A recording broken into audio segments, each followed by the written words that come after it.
Welcome and thank you for joining us on DisrupTV. My name is Vala Afshar. I'm the Chief Digital Evangelist at Salesforce and your co-host for the next hour. We welcome you to follow us on Twitter at DisrupTV Show. Send Ray, myself, and our distinguished guests your questions live using hashtag DisrupTV, and we will do our best to answer them. It's my pleasure to introduce my co-host. He's the CEO and founder of Constellation Research. He's the best-selling author of Disrupting Digital Business and regular contributor to Harvard Business Review, ZDNet, MIT Sloan Review, and other major publications. He's a sought-after keynote speaker and one of the most influential business and innovation futurists on Twitter at RWANG0. Welcome, Ray Wang, to DisrupTV. Hey, thanks a lot. I'm here with my co-host, Vala Afshar, one of the top followers on Twitter for CIOs, CMOs, for insightful insights, really about anywhere from CRM to business and life. And of course, he's also a TV personality himself, an author, and more importantly, a world-renowned keynote speaker. But that's not who's important here. Who's important here is our awesome guests that we bring every week, from startup CEOs to VCs to authors and to very, very interesting thought leaders. Who do we have to kick this off today, Vala? We're fortunate to have an incredible CEO as our first guest. Grant Halloran is the Chief Executive Officer at Host Analytics. Grant has over 20 years of senior leadership experience in enterprise software, a career to date marked by positions where he drove high growth and global expansions. Prior to joining Host Analytics in 2019, Grant was the EVP and Chief Commercial Officer at OmniSci, a venture-backed big data analytics company where he oversaw sales, marketing, and alliances and customer success. During his 2-year tenure at OmniSci, tripled in revenues and employees, so incredible success. Before OmniSci, Grant served on the executive team at Anaplan, as well as Infor, following Infor's acquisition of Orbis, where Grant was the CEO and co-founder. You can follow Grant on Twitter at Grant Halloran, GrantHalloran. Welcome, Grant, to DisrupTV. Thank you so much, Fella and Ray. Great to see you guys. Happy Friday. Hope you're all recovered from belated Halloween. Big Halloween, yeah. Happy Halloween. So yeah. Happy Friday, more importantly. And the 49ers got up. 49ers got up again last night, and so I just have to tell the audience that I'm a great predictor of things. So after week 3, I did predict that we would go 8-0. So unfortunately, I didn't gamble on it, but yeah, I'm excited to be here. So thanks for having me. That's awesome. Hey, thanks a lot. So, well, hey, you are in one of the hottest spaces in the market. We're seeing a revival of the post-digital back office, right? This is everything from finance to supply chain to planning to analytics that are supporting that. And it's never been a better time. So tell us more about this, the shift that's going on, and how is that role of finance changing?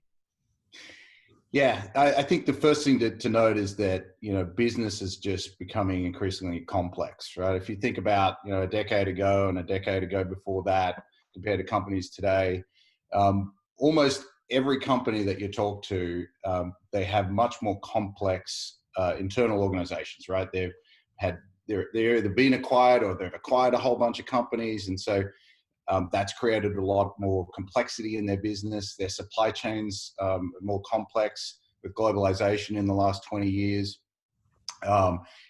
Technology disruption, which you guys know more about than I do.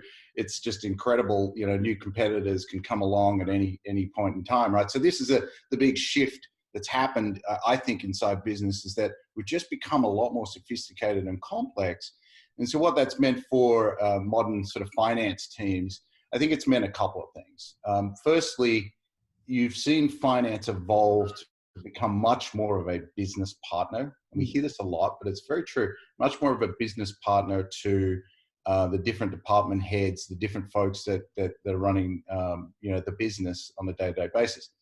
Now, let me illustrate that. So most organizations today, you will find that the FP&A team, financial planning analysis team, have liaisons, have partners that work with the departments, okay?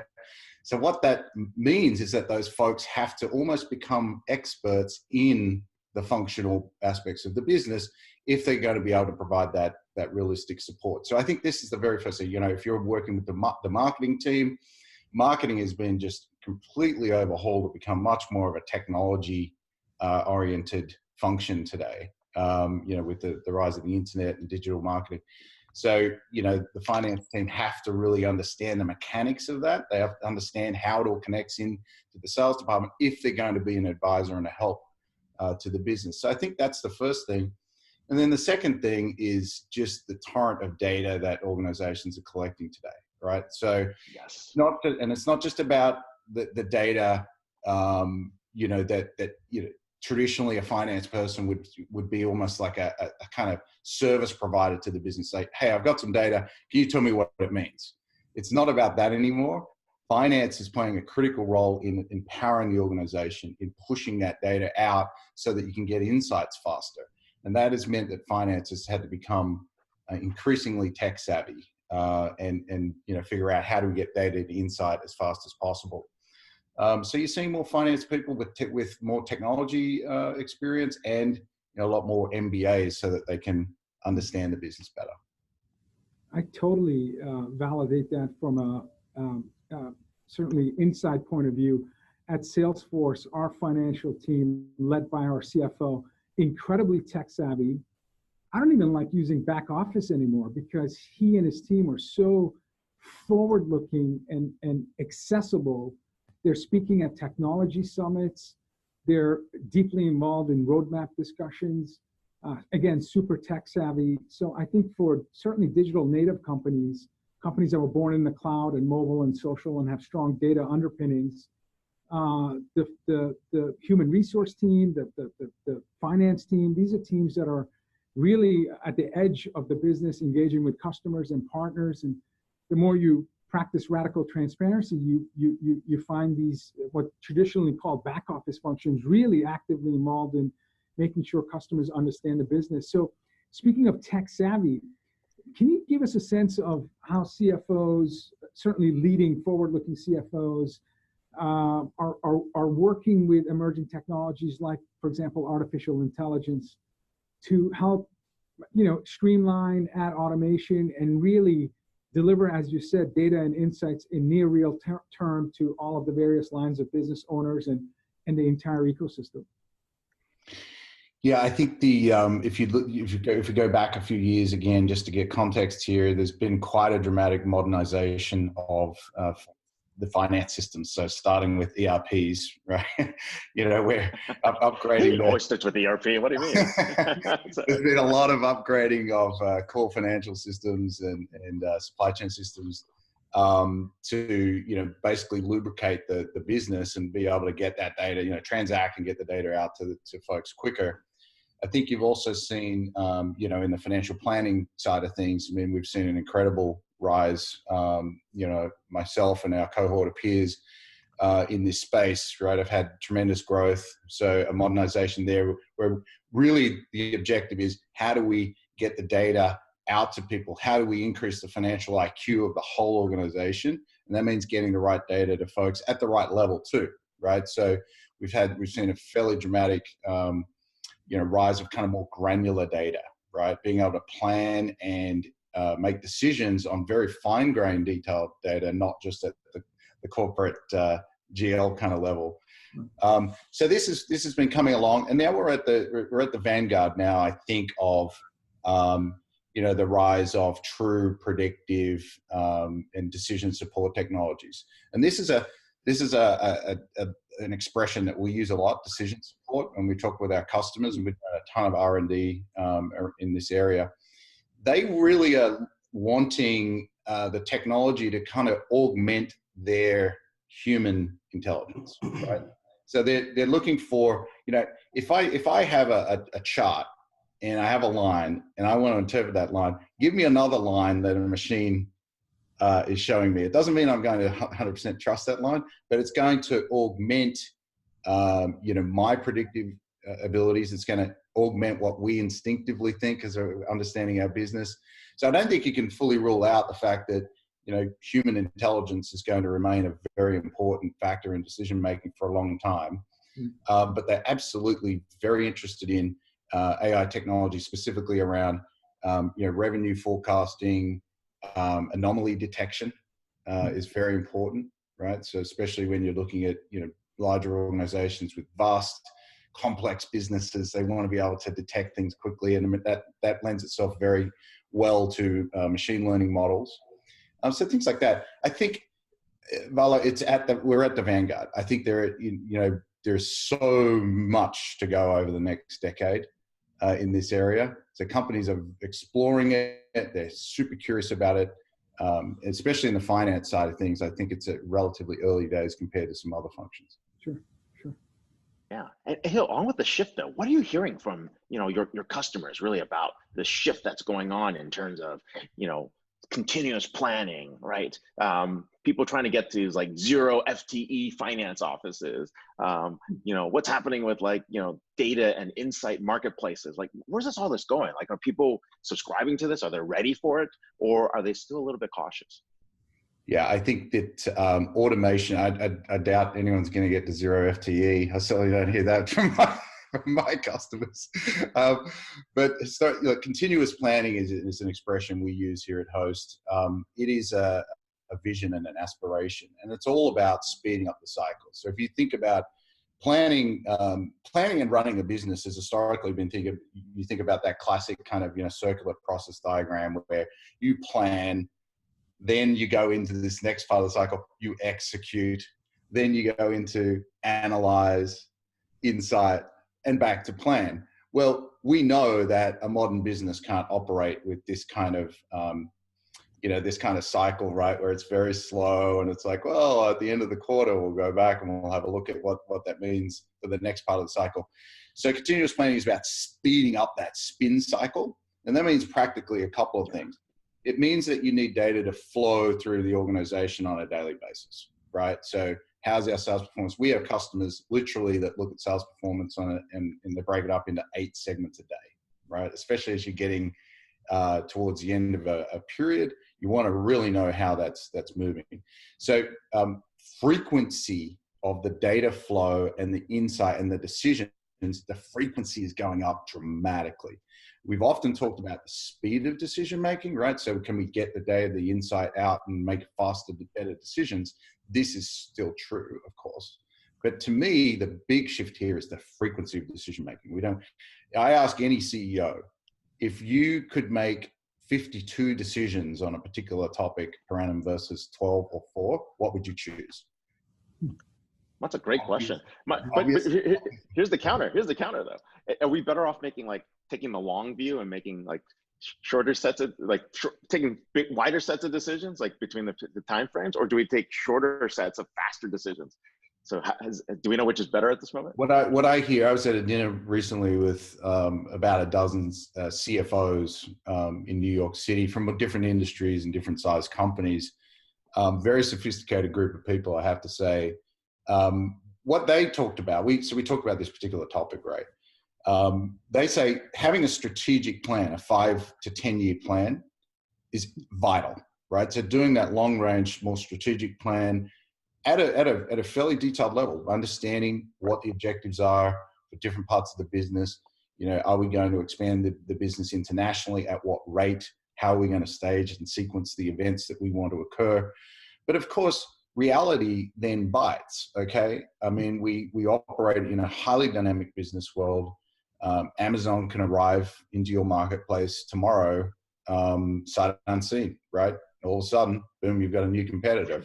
You're done. Going into the pharmaceutical retail trade, right? So, people had conjecture about whether that would happen. The day it happens, new ball game. So course correction, I think, is important as well. And it's not just about course correcting for bad events. It's also, a lot of companies I talk to, they're doing very well. They're actually doing better than what they planned for, right? So it's how do we take those excesses? What are we going to do? This is a good thing.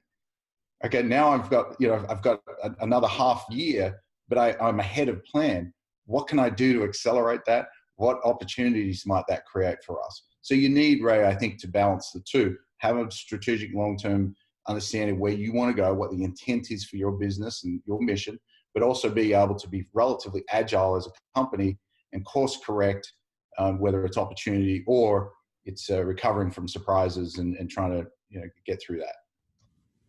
Grant, when you talk to these CFOs and you guide them in terms of opportunities to modernize their legacy processes, or perhaps even new business model innovation, how CFOs can drive opportunities for incremental revenue from new sources and new capabilities. What are some of the business or technology challenges that are common in terms of what the modern CFO has to deal with in terms of growing their business? Yeah, great question. I would say that the biggest thing, I think, well, firstly, let me describe what a modern CFO is. They're very strategic. They tend to they tend these days, I think, to have much more of like MBA, general management background training. They tend to be, if you go back 2002, as Sarbanes-Oxley came along, right? There was a over-index towards CPAs as your CFOs. I think that shifted back, nearly 20 years later. We have a lot more business-oriented CFOs. They tend to be often the successors of the CEO. They get groomed for that. So they're very strategic. They're very strong in understanding culture. They're strong leaders. They're charismatic. They understand that integrating companies after acquisitions, culture is probably half the game. So it's that's who we're talking about. So once are they most likely to be the next CEO? Do you find that, given the fact that they have strong business acumen, strong accounting background most likely, and they're more charming and more accessible to customers, are you finding more CFOs are, in terms of succession planning, are potentially next CEOs? Yeah, I think there's quite a few studies out there showing that is the case. I mean, the CFO is typically considered in a lot of companies to be the number 2 executive. But it depends a little bit. I mean, I think if you look at consumer packaged goods, I mean, a lot of it is about branding and understanding the market. So you're seeing CMOs and chief commercial officers often being groomed in to come into the CEO position. So I think it can depend a little bit on the industry. But you mentioned Infor, great example. Kevin Samuelson recently was appointed CEO of the company, with Charles Phillips moving to executive chairman position. So there's a good example point, a recent one in the software industry, with Kevin taking the CEO position from CFO. So I think to answer your original question, the thing that we're finding the most, I think, is 2 things.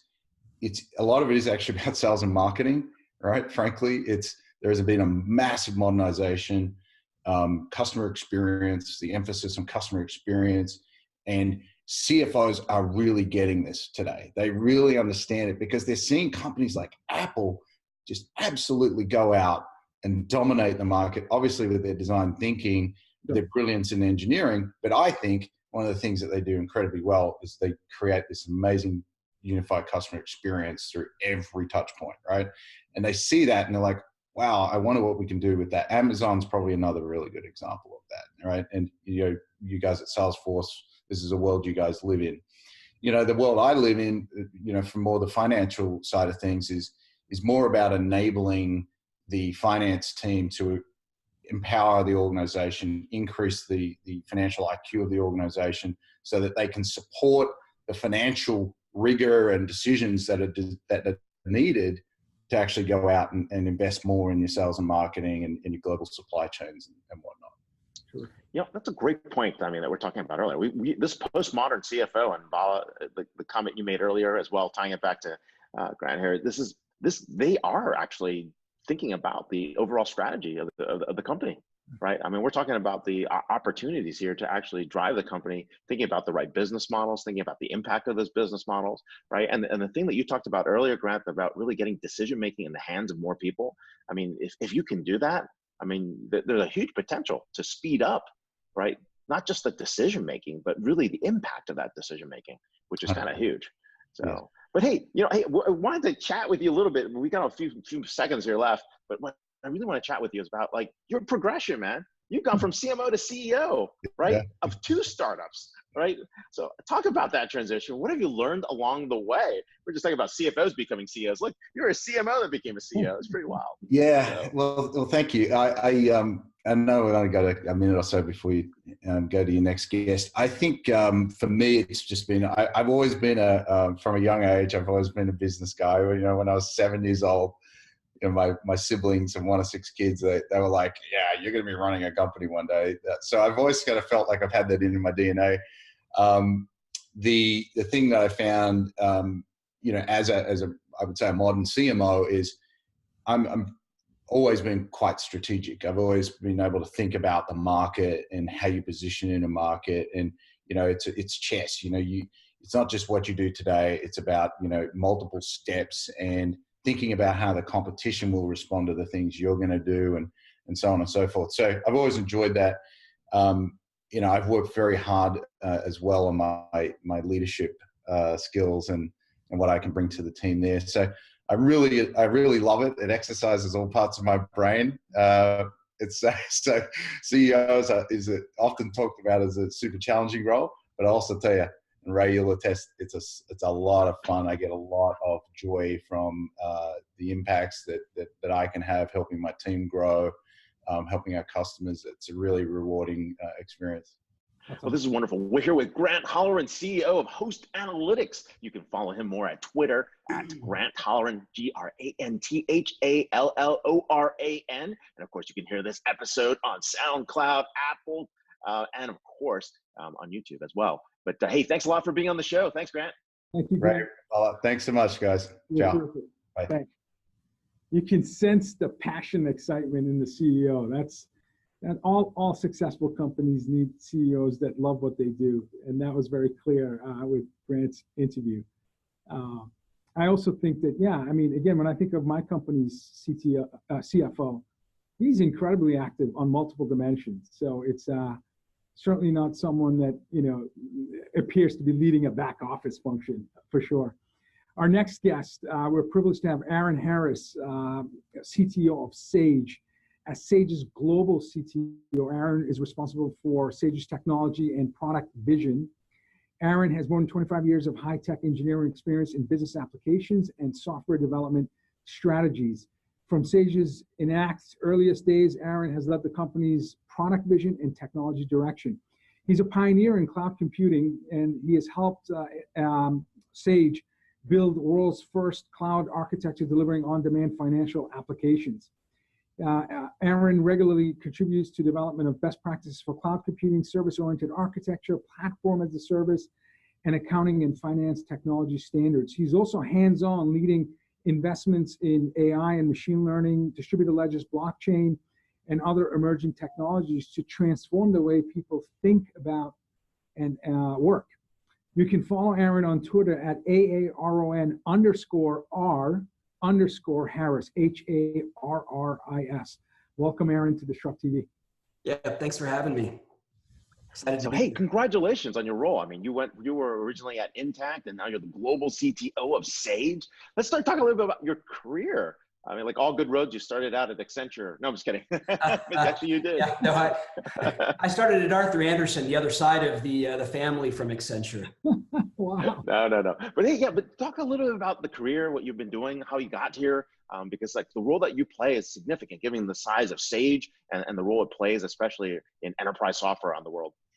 Yeah, so we can go all the way back to the days at Arthur Andersen. I started at Arthur Andersen because I didn't have the courage to do what I really wanted to do, which was an accounting software startup. So I went to work for Arthur Andersen, thinking I'd have a very bright, secure, stable, no-risk future there.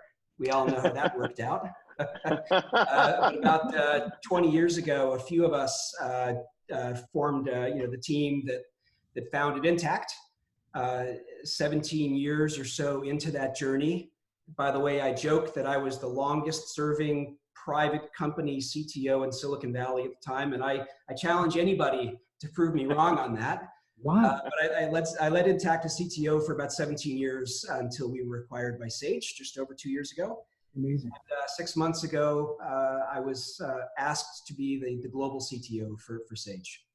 That's awesome. Yeah, congratulations. That's amazing.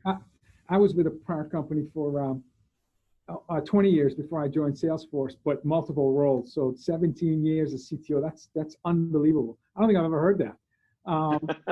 Congratulations, that's amazing. So talk about pressure. I mean, everyone's talking about, all companies are tech companies, all companies that are growing are tech software companies, all are data driven. So as as CTO, when it comes to product vision and adoption of emerging technology for differentiation, we just talked to our previous guest about AI and automation. Can you talk to us about, this awesome responsibility you have as CTO to take what for some are just buzzwords and actually bring those technologies to life and really help your company grow? Yeah, absolutely. So doing this in the way that I do it for Sage, it's a massive, massive opportunity for me. When you go through the experience of building a startup, and I don't care how much funding you have, you're always having to scratch and be incredibly focused on priorities and really make sure you're doing just the right things in order to be successful. And now suddenly, as the CTO of a multi-billion-dollar global technology company, on the one hand, I have massive resources available to actually implement the vision. Right. But man, it's quite a calling. We have millions and millions of customers worldwide. We've got well north of 10,000 employees. And the good thing for me is the company was really already going in the right direction before I started in this role. Really bad career advice, by the way. What you want to do when you take on a new executive position is tell your investors and the board, hey guys, things are way better than I thought they were. Oh, wow. Yeah, you're good at setting expectations there. Yeah, you want to go in and tell them, oh man, it's really bad. The last guy sucked. It was horrible. Yeah, you want to make it really easy to show success. But in Sage's case, the initiatives were already funded, the company was already moving in the right direction. And my job basically is to make sure that we're all aligned on the right vision. I feel my job is to make sure that we're telling our stories, that the world is getting excited about what we're doing, and make sure that our stories are really landing with the people who are critical to our success, right? So in our case, it's CFOs and other finance leaders. We also have a very large business in people management and payroll, right? So HR leaders, very large business selling into smaller organizations, so business owners and accountants and bookkeepers. But if you can take these emerging technologies like AI and blockchain, robotic process automation, help them figure out things like digital transformation, if you can actually distill that down to tangible stories that say to me, as a CFO who's worried about, how I'm going to make my business successful, right? You're giving them the tools, right? They're giving them the way to talk about it. And if you get that aligned, then it just works. People start repeating the same stories. So Aaron, it was Steve Jobs who said the most powerful person in the world is the storyteller. I get a sense that a successful CTO, after hearing from you, not only has to have strong technical expertise, they also have to understand that the language of business is finance, and the importance of storytelling, bringing meaning and alignment to an organization by communicating why you do things and then the how and the what. So storytelling seems to be an incredible part of your job. Absolutely. I joke. Most people think I'm joking when I say this, but I actually think it's true. The CTO is not the best technologist in the organization. The CTO is the one engineer that can explain to marketing what the engineers are doing. Wow. It's that odd intersection of ability to communicate and tell stories, and be able to work closely with the people who have to actually build it. And I'm joking a little bit, but it's really true that when you have an organization with massive horsepower and massive capability, and you've got people the practitioners are experts in their fields, there's tremendous power in aligning all of that around a story, right? That resonates, that gives people direction. And I think it's really critical in empowering people to make decisions, right? So, and being a bit free to do the right things when you all know what direction you're going, you understand the framework, suddenly everything just works better. Decisions are made faster, and ultimately, of course, customers are happier because you're doing the right thing for customers too. Sure. Well, very cool. Well, hey, look, when we look at the Sage portfolio, it's wide, right? Intact was focused just on finance. Sage has got everything from like construction to forestry to thinking about what's happening with business management. You even got payments. You get like pay cards or something, if I remember like that. So it's a wide range of businesses. What technologies are so critical for your future at this moment? Like, where do you say, and you look at the portfolio and say, we've got to make these 3 types of strategic investments in the next 3 years? Yeah, so there's a couple of things, and I'm going to leave the most obvious for last.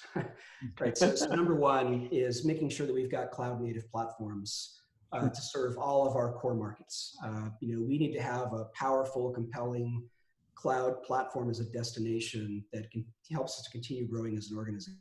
And we can build, really, really rich ecosystems around these powerful native cloud platforms with solutions, including ours, that we already have in the portfolio, but also, partner applications. So that's number one.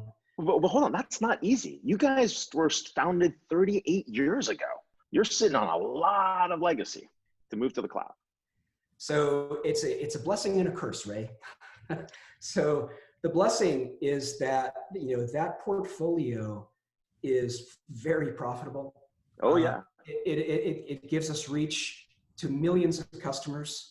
And what that does is it gives us the assets and it gives us the market. It really gives us the opportunity to develop, this future that we're working towards, which, by the way, is maybe, I think, closer than people realize. One of my, I'm on this mission to get Sage more credit than, it deserves more credit for its cloudiness than it's gotten in the past, but so closer than we think. So that portfolio really provides the powder that enables us. You've got the business expertise, right? It's there. You've got all the ingredients. Exactly, and that is really easy to overlook. I mean, when I've been roaming the halls of Sage for the last 6 months. I've logged about 400,000 miles. I've visited 15 or so of our development centers around the world. Wow. And it's what I very consistently find is colleagues who are subject matter experts and a bit wonky about stuff. Like you meet the guy who just is thrilled whenever there's a change in VAT regulations because it gives him a chance, right? That's something to do now. More. Let's look for more VAT in Brazil, more VAT in Poland. Yeah, exactly. Thank you, Russia. Yeah. I mean, it was Putin tax. All over the organization, from the team that built the construction software, which, by the way, that team that built the construction software, most of them were in Portland, Oregon. That's the team that scared me away from my first startup, right? I decided not to go into the home building software market because I didn't want to compete with the Timberline product that Sage had. Timberline's amazing. Yep. Yeah, I mean, it's still to this day, right? It's sort of the gold standard, and we still have those people, and they're still as passionate as ever about WIP and the vagaries of job costing. So we've absolutely got the personnel to do this, and so it really is a matter for Sage of focus. Making sure that we're investing in the right things. We have, as I mentioned, millions of customers. Not all of them are on native cloud products, so that gets me to the second thing. We're in a world now where the idea of monolithic applications and monolithic platforms is just it's if it's not dead already, it's dying, right? Customers are being served through a proliferation of applications and services and tools, and some bits are delivered through Amazon and some through Azure, and they're buying into a bunch of stuff from Salesforce. And the reality is, at the end of the day, my solutions, what I use to get my work done, there's a massive repertoire of technologies that are getting that done. So what we're doing for our customers who aren't quite ready to make that leap onto these cloud native platforms is we're giving them all these high value cloud services. And in many cases, they haven't quite, I think, digested the fact that a lot of the capabilities they're using in these on-premise products is actually not delivered in the form of a cloud service. Whether it's getting your bank feeds, whether it's electronically paying your vendors or getting paid by your customers, doing your year-end tax submissions, all that stuff, whether you're on a cloud native product or one of what we call our connected cloud products, that's all getting delivered through web services, right, that we're creating. So that's number two. But when it comes right down to it, what's the most important technology? What's gonna shape the future? It's unambiguously AI. AI changes everything. Yep. Every aspect of every capability that we are building for our customers is going to be reshaped by AI. Sure. Wow. What, related to that, we actually tell people that if you're a cloud vendor and you're still selling like software 5 to 10 years from now, you missed the boat, right? This is really about selling next best action, recommendations, insights, right? There are going to be these insight marketplaces that people are going to subscribe to, right? And it's all powered by the data and the data decisions that you get from AI. So. Right, absolutely. Yeah, we talk about things like the invisible UI, right? So the UI, the graphical user interface as we know it, kind of dead, right? That's just not the way people are going to work in the future. So I love navigation trees. Come on, everybody loves a good navigation tree and flow. This conversational stuff, that's temporary. I think there will always be, those heavy duty power users who want to access. They want to use a 27-inch monitor, right? That's as possible. Those users will exist. But if we're ever going to reach the rest of the people, right? The rest of the ecosystem, like we don't. That's a phrase built for the big monitor. Well, as you talked about 400,000 miles of travel, and I'm sure a lot of that is, meeting with your customers who are trailblazing and thought leaders. And so how do the customer engagement shape the way you think as a global CTO in terms of the talent that you need, the technology investments you need to make, and how you're going to take Sage to be able to compete and win market share 5-10 years from now? How do the customers shape your thinking? Yeah, I mean, they're the origin of everything. Yeah, they really are. When I look back over, what did we do right when we were building the Intact business? One of the things we absolutely got right was a focus on the customer.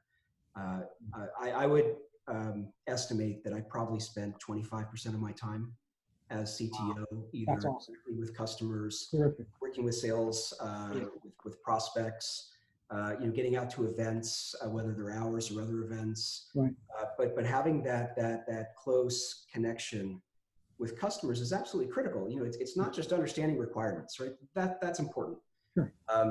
It's actually the empathy that comes with it, right? When you're really, right. Exactly. when you're sitting there in their business, watching how they work, listening to their pain, what they desperately need to be successful, it develops an empathy that just permeates everything you do.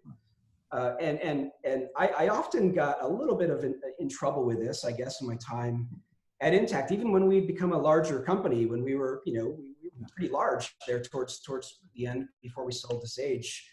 I would say yes to go work on a small deal with a sales rep, or to go work on a customer who needed a little attention, even if the customer didn't pay us much. Sure. Even if there wasn't a lot of direct reward in doing that, indirectly, it fed into the brand, right? It created this cycle about a reputation for really, really caring about customers. That's right. Everything you do, every decision that you make, all the innovation that you plan, it has to start with really understanding the customer and having that deep empathy for what their needs are. I love hearing a CTO talk about championing and cultivating a culture of gratitude and humility.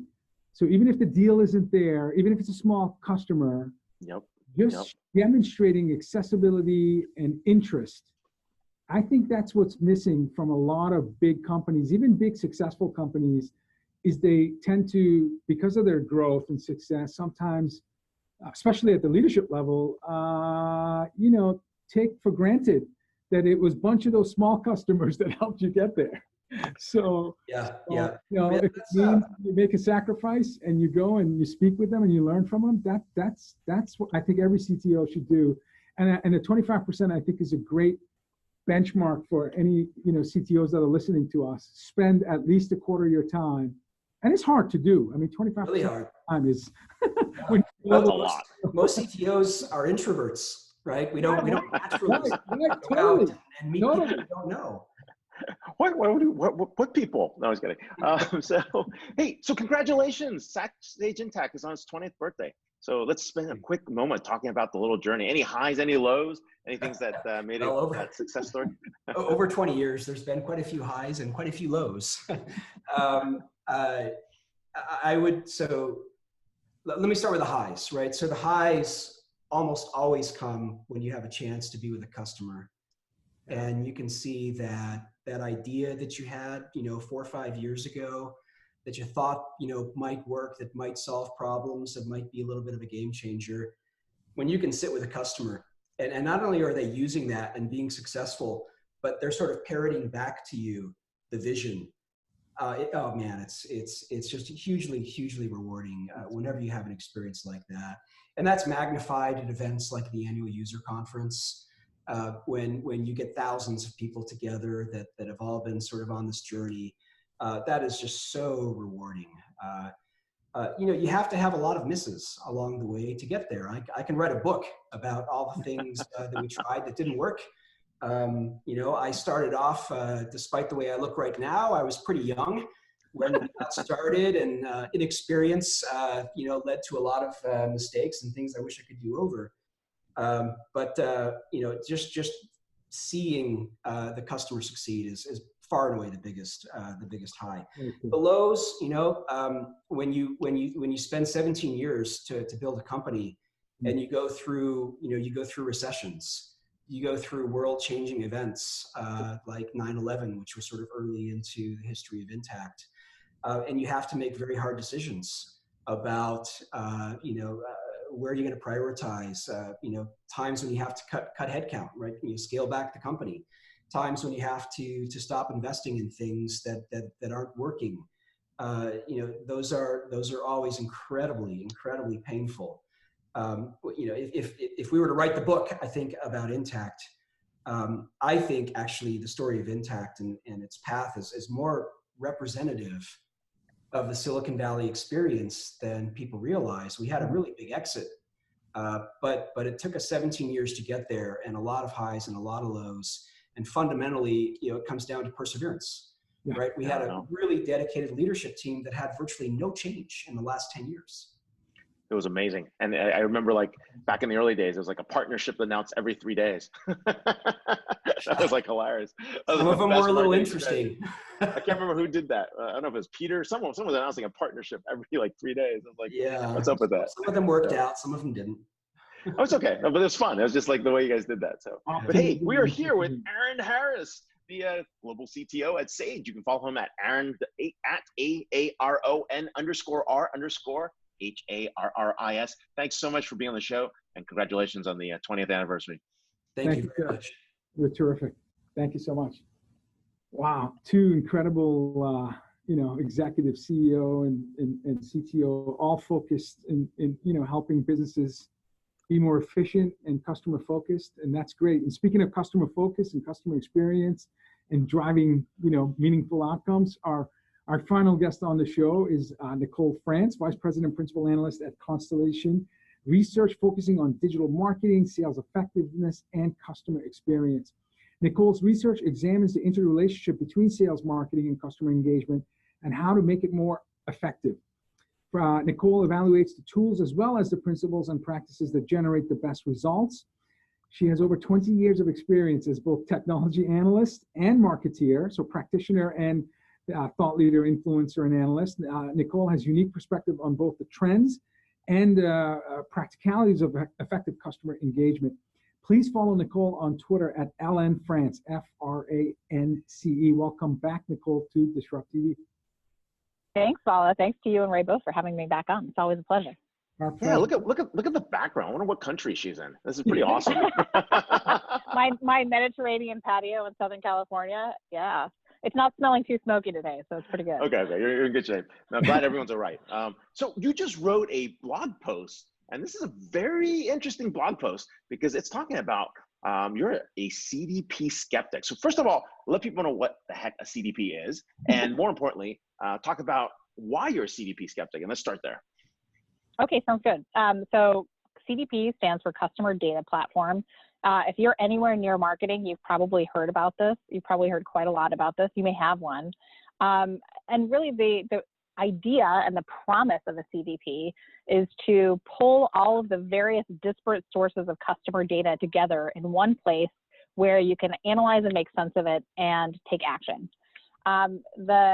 In my view, major drawback, and one of several reasons why I'm not convinced that CDPs are actually as useful as they promise to be, is because they're by and large really designed for marketing and not really for anyone else.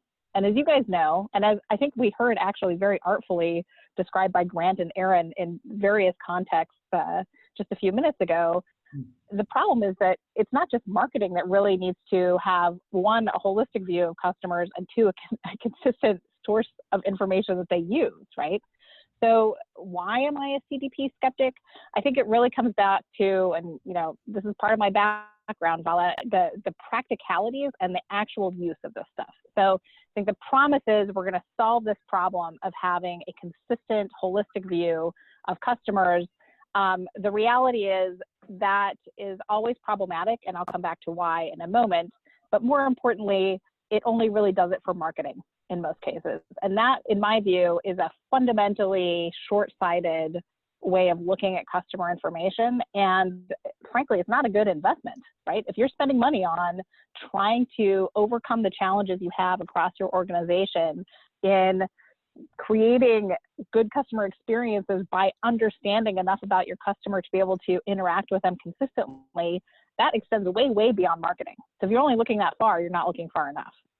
Do people build CDPs for more than marketing though? Or is it only designed for marketing in this case that you're talking about here?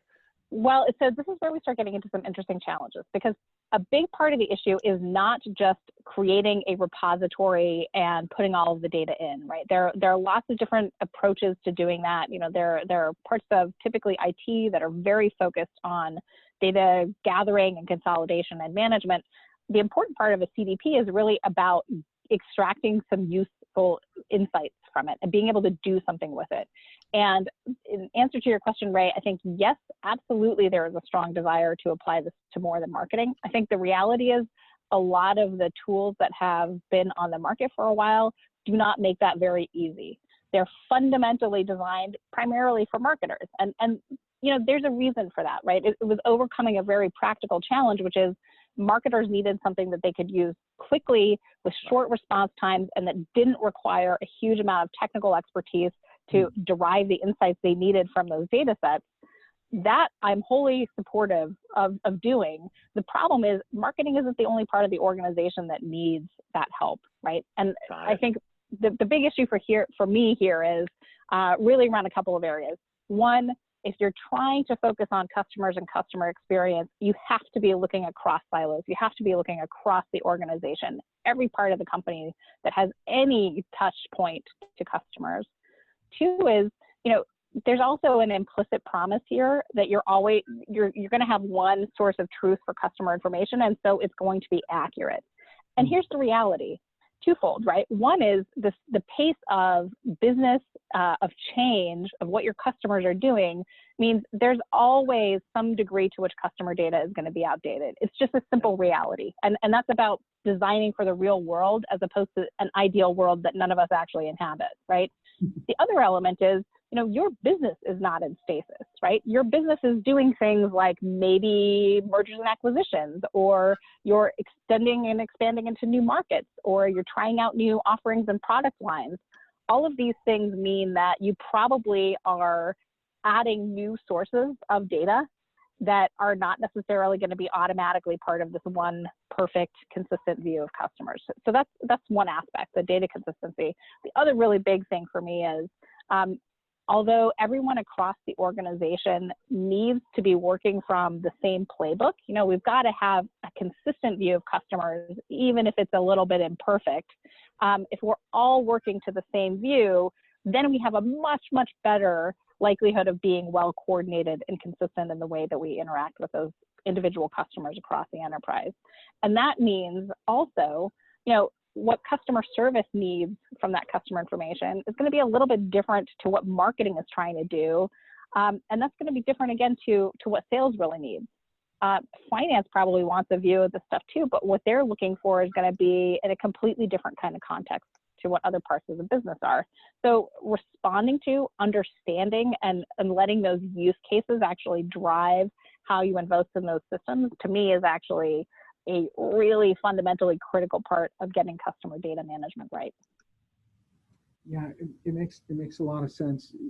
In your article, you did talk about it can't just be used for repositories, and what you need is tools that flow seamlessly into all of the enterprise systems that require customer insights to operate effectively. And I often find when they are, line of business specific tools that allow you to gain more contextual intelligence about customer engagement opportunities and touch points, you end up, you have to depend on, workflows that would carry those insights to other lines of business. And in the absence of those workflows, you don't have a complete picture of the customer journey. Therefore, you're not able to build your anticipatory muscle to deliver value just at the right moment, the right channel to the right person. You also wrote in the article that these tools need to accommodate both deterministic customer data from systems of record and probabilistic customer data predictions based on observed behavior. And maybe this is the promise of ML and ability for more sophisticated tools powered by algorithms. Can you talk a little bit about having both the capability of deterministic and probabilistic data and insights in order to really reach your full potential aimed at delivering, an incredible customer experience? Yeah, it's a great question. So part of this is about, as you say, being able to leverage a lot of the tools, the more advanced technologies, machine learning for sure, applying artificial intelligence to those data sets to determine useful patterns and gain some insights that you might not have had through other means. When you're using large volumes of data, particularly the kind of behavioral data that we get from a lot of digital channels, honestly, it's nearly impossible to make sense of that stuff without using some of these capabilities, because there's just too much of it, and you certainly can't act on it in a meaningful amount of time. So, you need that speed and you need that ability to deal with that volume. At the same time, not everything that we want to do with regard to understanding our customers is real time or even near real time, right? So a lot of that is, making bigger connections. So what are the patterns that we see, for example, around the segmentation that we've defined for our customers and how that actually results in business that we've won? How does that result in sales? What are some of the patterns that we see? What are some of the connections? Have we defined the right segments? Do we understand what really makes those customer segments different and distinct that allow us to better communicate with them effectively, or anticipate that they need a different type of information to help them make a decision, perhaps? So all of these things are ultimately part of this consistent view of customers. And it's back to this idea of context again. Part of it is the customer's context. When you call in to customer service and you've got an immediate need, you want them to, one, know who you are, not to ask you every time you get handed to a different agent, right? And you want preferably for them to know all about what you already have from them, right? So you don't want to have to be interrogated on what you've bought and what your problem is with regard to, all the things that you've already purchased as a customer. That's the kind of thing that really is very much about connecting parts of these data sets in real time. If it's a matter of thinking about what you might be purchasing in the near future, that's not necessarily so real time. And there might be some prompts that are timely and important that as a marketer, the team really wants to focus on getting to you at the right moment in time. But, some of this is also about those bigger trend analyses. What strategy is looking at? The strategy team isn't looking at real-time stuff, right? They're looking about those bigger trends and say, where are changes happening in my customer base? Where are changes happening among my competitors? How can I look at the data I have to tell me where we ought to be changing our portfolio or changing our view of where our appropriate customers really are? Very different cadences, very different types of needs. And, ultimately, you want to know who bought from you and what they bought. That's deterministic data. How they got into that relationship with you is a lot of probabilistic data that you can identify these patterns of behaviors that are going to be critical along the way. So it is really a very complex mix of things that you're asking for a system of customer data management to be able to do. And it's as much about how you structure the approach to collecting and managing that information as it is to the use cases that you define for actually putting it into practice and making decisions. And you introduced another layer of abstraction complexity when you talk about personally identifiable information. And so is this consent? Do you have the consent from your stakeholder, customer, partner, employee, to use this data, behavioral data, to make that recommended offer? So, and to do that at scale, so speed, personalization, scale, and intelligent engagement opportunities, all balanced by, am I going to lose my customers or stakeholders' trust by using this information to make my next decision or action? Yeah, absolutely. And I think a lot of that is coming down to figuring out what you need to test with customers, where you do have explicit permission, where you have implicit permission, but you need to get explicit permission. I mean, there's a whole lot of thinking that goes into getting the application and use of this right. Absolutely. Well, hey, so switching topics, I can't believe this, and you probably do know this. This is your first Constellation Connected Enterprise next week. I thought you've been here for the last 5 years. I'm just kidding. No, but actually, today is my 1 year anniversary. Congratulations! Can you believe it? Yeah. Thank you. Ray, there should be a gift. There should be a giveaway or something. I need some confetti shooting out behind me. Yeah, no, I'm looking forward to CCE. I think it's going to be great. We've got a whole bunch of conversations lined up on customer understanding and the future of customer experience. We've got some Supernova Awards that are touching on a bunch of different parts of this transformation, looking across marketing and sales and customer experience more broadly. So there's going to be a lot of fun stuff to talk about while we're there. And I think a lot of great work that's going to come out of it as a result. That's awesome. Yeah. If you are moderating a panel, I just want to let you know it's best practice to take it easy on your guests and don't ask really hard. Are you Do you saying have to be on that that as a panelist, Vala? So really take it easy on them. Well, I'll leave you guys with this thought from some of the stuff that's talking about this, CDP area, the whole issue of customer data has really left me with, and that is the power of starting the right conversation, which is my segue to CCE. But, one of the things that's really struck me, and it's in looking at the CDP stuff, it's in the work that I'm doing evaluating CPQ offerings, configure price quote offerings at the moment. It came up at the Invoca Summit I was at last week. There is a really interesting set of catalytic converters almost to digital transformation that I'm seeing from the right kinds of data being used in the right internal conversations. And when marketing can take something to sales or to customer service that says, hey, we're eager to improve our own investment in things that drive better results, but here, by the way, are some challenges that we found. We're not responding to customers who are calling us wanting to buy an insurance policy fast enough, or we're generating a lot of customer service calls because, we've got a problem that we haven't fixed with the offering. That is when you begin to have some really significant transformation. And it is all about those internal conversations, getting the right people connected and having the right dialogue. And I feel like, CCE is that idea on a super writ large kind of plane. It is all about connecting the great brains, right?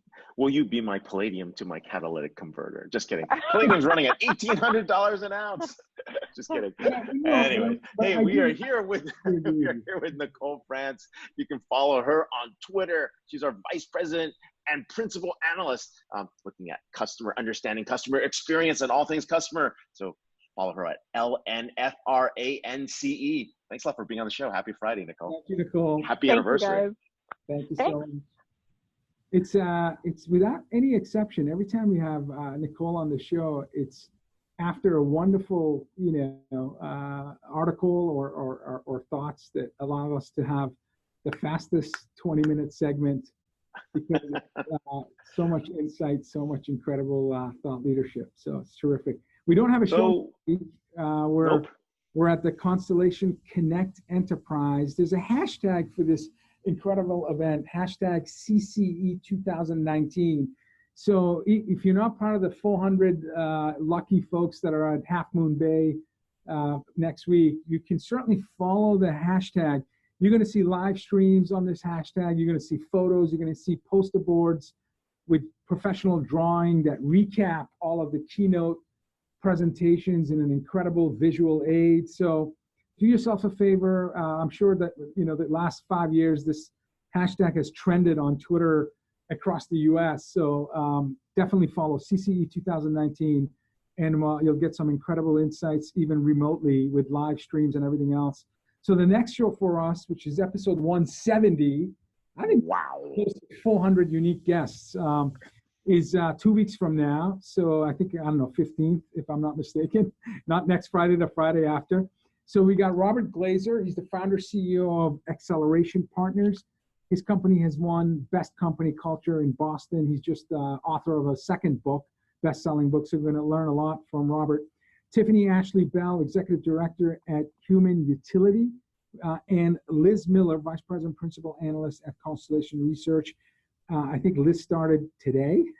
She just did, actually. The cat is officially out of the bag. Sorry, breaking news was coming from. You have breaking news. No, she's on the website, and she's officially launched internally, and you will see her live at CC. Awesome. So, Ray, your closing remarks on episode 169. Hey, look, there's a lot of stuff going on in the back office, and the back office isn't the back office so as we've known in the past. It is super strategic. One of the things that's happening is really that automation that's happening. It's allowing us to free up information, free up time, and free up our best people to focus on strategy. And I think we're going to keep seeing more of that, not just in the back office, but all across the enterprise. It's something very exciting. I'm glad we got to talk to those two individuals. And then, of course, customer experience, customer understanding is hot. So we're going to definitely follow Nicole's research. And, of course, check out the sessions at CCE. So thanks a lot, everybody. Happy Friday.